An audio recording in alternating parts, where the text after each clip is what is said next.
Не разрывайте цепь. Не разрывайте цепь. Не разрывайте цепь. Так называется широко известный метод, согласно которому нужно ставить себе цель на каждый день или на каждую неделю, а потом вычеркивать дни, в которые эта цель была достигнута. Из таких черточек образуется цепь. И главное, не сдаваться, не разорвать эту цепь. Но возникает проблема.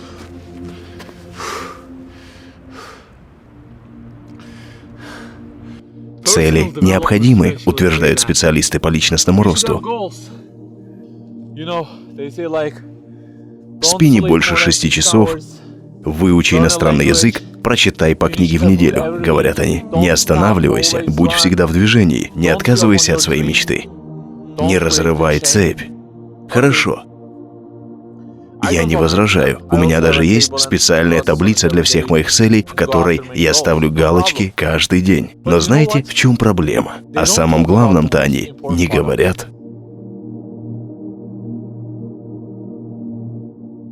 Приведу простой математический пример.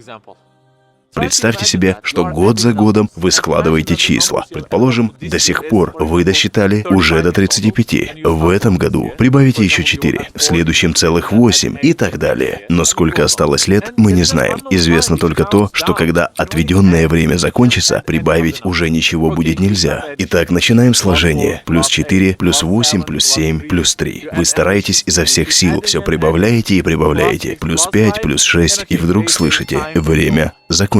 И тут выясняется, что все ваше сложение заключено в гигантские скобки, за которыми стоят знак умножения и 0. Все эти числа, складывавшиеся год за годом, автоматически стираются, и результат равняется 0. Вы, конечно, огорчены. Этот 0 свел на нет все ваши усилия. В душе растет сожаление. Вот если бы я с самого начала представлял всю картину, говорите вы, я бы знал про этот 0 и заменил бы его на единицу, прежде чем начать сложение. Думаю, вы поняли, к чему я клоню. Действительно, можно ставить себе цели на этот год и дальше, выучить иностранный язык, прочитать по книге в неделю, увеличить свой месячный доход до $15 тысяч, спать не больше 6 часов и так далее. Но ради чего? Для чего именно мы ставим эти цели? Почему мы не разрываем цепь? Если только ради достатка или уважения окружающих, то помните, что все это превратится в 0 после смерти.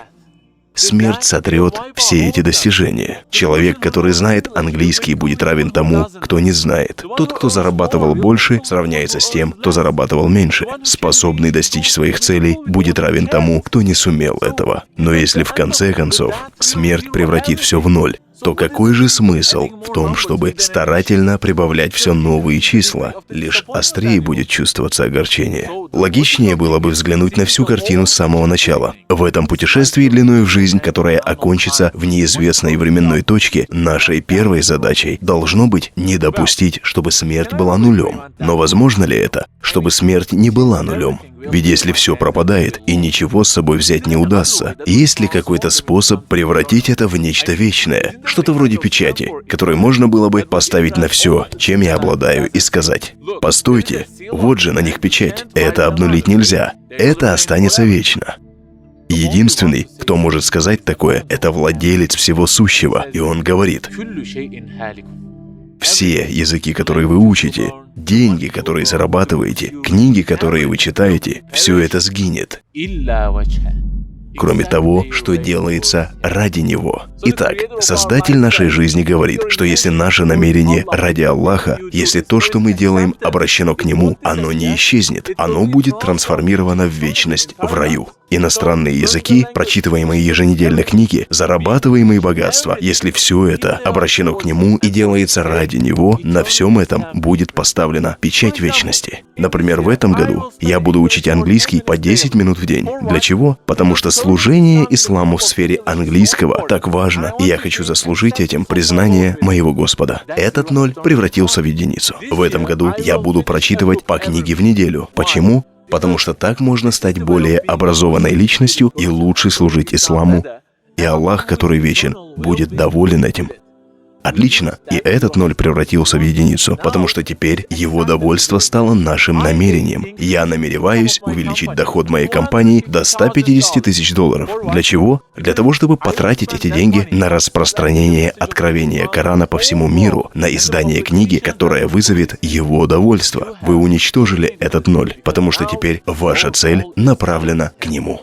Таким образом, можно прибавлять в течение всей жизни, и результат не исчезнет со смертью. Люди, которые совершают свои действия ради Аллаха, убивают свою смерть. Смерть не может свести на ноль их сложение. Если то, что мы делаем, рассчитано на его довольство, оно не смертно. Кто-то может сказать: «Я на самом деле не так уж его люблю, и даже не особо в него верю.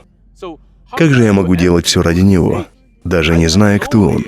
Мои братья и сестры, в этом-то вся проблема. Вы даже не знаете, кто он. И на самом деле, это наша первая задача в этой жизни — узнать его. Чем больше вы его узнаете, тем больше любите, а чем больше вы его любите, тем больше стремитесь к его довольству в своих действиях. Поэтому старайтесь узнать о нем, кто сделал вас, что он хочет, почему он каждый день дает вам все эти миллиарды вещей. Читайте, чтобы узнать. Превращение нуля в единицу — это дело всей жизни. Начните с того главного, которое вы упускаете, и постарайтесь это исправить. Как говорят специалисты, не разрывайте цепь, но сохраняйте ее, чтобы достичь его довольства. Стремитесь, но стремитесь к вечности. Время истекает, и сколько его осталось, неизвестно. Прежде чем начать складывать числа, первое, что нужно сделать, это избавиться от того самого нуля, иначе пропадет все то, что вы складывали.